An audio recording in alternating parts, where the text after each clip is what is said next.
आपला प्रपंच उदरनिर्वाह चालवत असताना, आपल्या कुटुंबाचा गाडा चालवत असताना थोडा का होईना त्यांना शासनाच्या वतीने एक मदतीचा हात देण्याचं काम आपण केलं आणि त्यामुळे देखील ते आनंदित झालेले आहेत.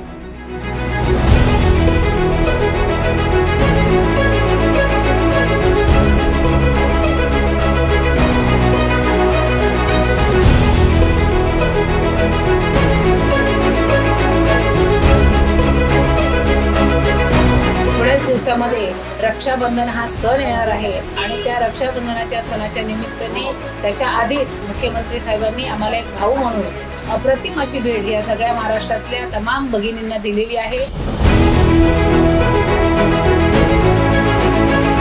सिलेंडर वगैरे नसेल तर बायकांना पण माहिती किती प्रॉब्लेम होतो, भाजी आणताना पण पैसे नसतील घरात तर किती प्रॉब्लेम होतो. तर ह्याचा बायकांना भरपूर महिला वर्गाला फायदा होणार.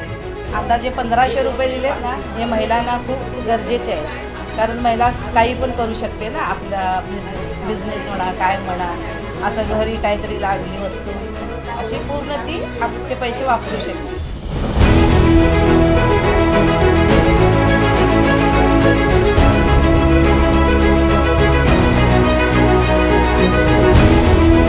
आम्ही महाराष्ट्राच्या सगळ्या भगिनींकडून त्यांचे धन्यवाद मानतो. कारण 1,500 ही कमी संख्या नाही आहे. दर महिना 1,500 मिळणं म्हणजे खूप मोठी रक्कम आहे. कारण घरातले छोटे मोठे जे खर्च आहेत त्यातून आमचे निघून जातील. या शाळेची फी आहे मुलांची, ती भरली जाऊ शकते.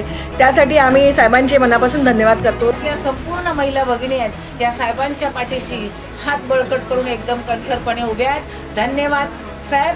मुख्यमंत्री एकनाथ शिंदे साहेबांचा, मुख्यमंत्री एकनाथ शिंदे साहेबांचा. एकनाथ शिंदे साहेब आगे बढ़ो, हम तुम्हारे साथ हैं. एकनाथ शिंदे साहेब आगे बढ़ो, हम तुम्हारे साथ हैं. धन्यवाद. जय महाराष्ट्र.